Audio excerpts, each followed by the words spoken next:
are battling it out for the Latino vote in Florida. And in sports, the Reveille Lady Patriots put the defensive clamps on Northeast Du Bois. News Center 22 starts now. Local news,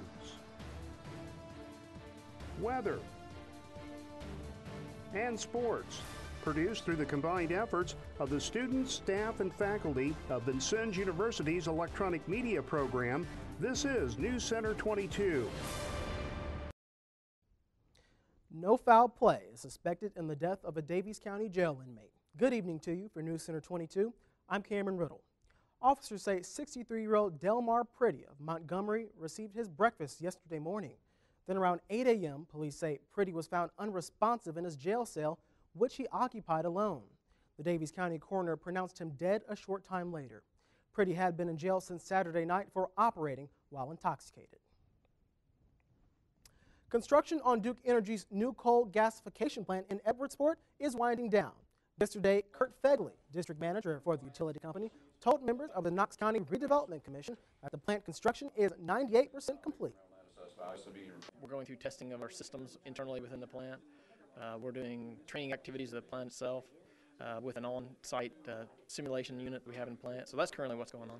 We're doing testing activities. Fegley added that the rail spur, which will haul coal to the plant, is about 90% complete. He says they are currently having coal hauled to the plant by semi to build up their inventory. All of the plant's employees have also been hired and they are on site. Fegley says they ended up hiring an additional 10 people, bringing the total staffing number to 130.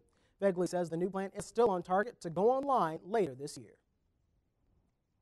Vincennes University celebrated the opening of its newest center in Plainfield today. A dedication and ribbon-cutting ceremony was held this morning to mark the official opening of the new VU Logistics and Training Center located near I-70 and Ronald Reagan Parkway. VU worked with industry professionals to identify the skill gaps of workers in the logistics industry and develop a training program to close that gap industry-wide. The center will combine state-of-the-art technology with hands-on logistics lab space that simulates today's high-tech warehouses, distribution centers, and equipment utilized on the job. VU President Dick Helton will discuss the new center tomorrow on Inside Indiana Business, which airs right here on WVUT at 6 p.m. The first Meet Your Legislators show for 2012 will air tomorrow morning.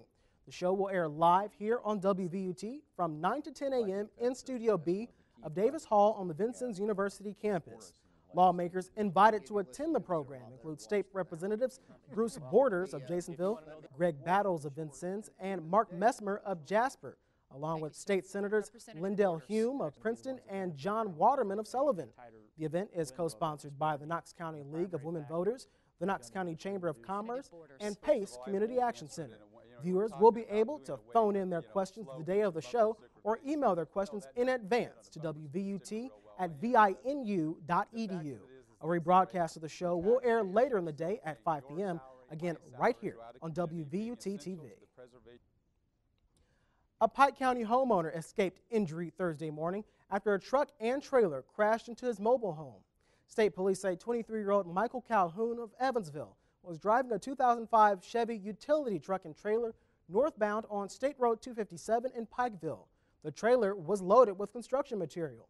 Police say Calhoun failed to negotiate a sharp curve, leaving the roadway and striking two parked cars and the mobile home. No one was injured, but both of the homeowner's vehicles and mobile home were totaled, as well as Calhoun's truck. Calhoun was cited for speeding too fast to avoid a collision. Vincennes University's accounting students will be preparing tax returns for the community.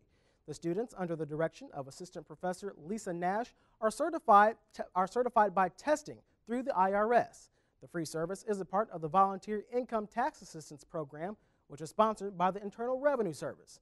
The returns are filed electronically with direct deposit available if desired. Their preparation service runs now through March 1st. Appointments are required. For more information or to schedule an appointment, you can call 211. And still to come on News Center 22, the GOP presidential candidates are battling it out in Florida. We'll explain how the Latino vote could be a deciding factor. And we'll take a look at what changes are coming to the U.S. military as major spending cuts are announced. That's when we return after this.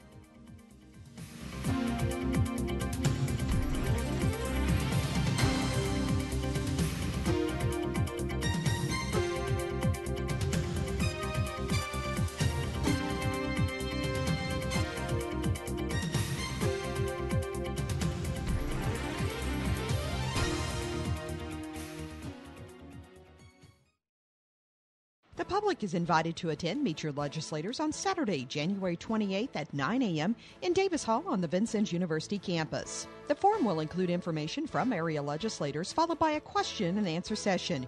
Viewers can phone in their questions the day of the show to 812-888-5334 or send your email questions in advance to wvut@vinu.edu. Our live broadcast begins at 9 a.m. The show will be rebroadcast that same day on WVUT at 5 p.m. Hi, I'm John Schwantes, host and moderator for the 31st season of Indiana Lawmakers. From right to work to Indiana's time zone all the way to cursive handwriting, your legislators have a pretty full plate of issues and only a short session of the General Assembly to tackle them. As always, we'll bring in the key players to our weekly roundtable discussion, plus analysis to give you extra insight on what that legislation means to you. Hope you'll join me.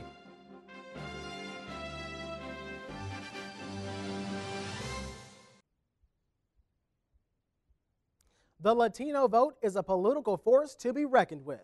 As the Republican candidates for president prepare to face off in Florida, they're reaching out to the state's large Latino voting bloc. Nanette Sosa reports. The Republican presidential race is so tight, one key to winning Florida may be its 500,000 Republican Latino voters. The candidates have been fighting hard for those votes, giving speeches. Thank you. And running ads targeted to the Latino community. Immigration is one of the top priorities for Latino voters, and it was one of the dominant topics in a debate last night as Mitt Romney slammed Newt Gingrich for an ad casting him as the most anti-immigrant candidate. The idea that I'm anti-immigrant is repulsive. A new Univision ABC poll shows Romney has a double-digit lead with Latino Republicans in Florida. Experts say the Latino vote won't just be key in the primaries, but in the general election as well. Florida is a key state. Pennsylvania, New Mexico, Colorado. Those states depend on the Latino vote in order to decide the election, either for the Democrats or for the Republicans. One of those states, Colorado, was a stop on President Obama's three-day tour this week, as was New Mexico and Arizona, two states that also have a large Latino population.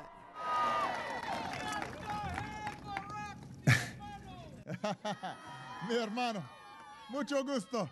The Latino vote helped boost President Obama in 2008 when 2 out of every 3 Hispanics voted for him over John McCain. I'm Nanette Sosa reporting. Immigration was also a top issue for Latinos in 2008, but many say they're still upset with the slow pace of reforms. A green company backed by the Obama administration has filed for bankruptcy protection. The Wall Street Journal reports Enter1 took Chapter 11 legal action yesterday. The filing happened a year after Vice President Biden's visit to the Enter1 subsidiary in Indiana. Enter1 received a $118 million grant from the Energy Department to build the factory you see here. The company makes rechargeable car batteries. Enter1 says its Indiana subsidiary, Interdel, is not affected by the bankruptcy filing.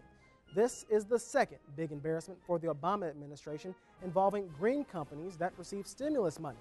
Last year, California solar panel maker Solyndra went out of business after taking a more than $500 million in government loans. Good news for automaker Ford. The company says 2011 was its second most profitable year in its 109-year history. It was the biggest profit since 1998. The boost was from an increase in American sales and a tax credit. When you exclude that tax credit, the car maker actually posted full year and quarterly earnings that fell short of last year's profit. Even so, the strong result means that more than 41,000 members of the United Auto Workers Union will get a larger profit-sharing payment for 2011. General Motors and the Chrysler Group report their results next month. A leaner, stronger U.S. military for the coming decade. That was the promise from the U.S. Defense Secretary as he unveiled details of a new budget plan. Big spending cuts are in the works, but as Chris Lawrence reports, some areas will be spared. They killed bin Laden, rescued an American hostage, and 1,000 other secret missions in Iraq and Afghanistan. But when it comes to special ops, how much is too much?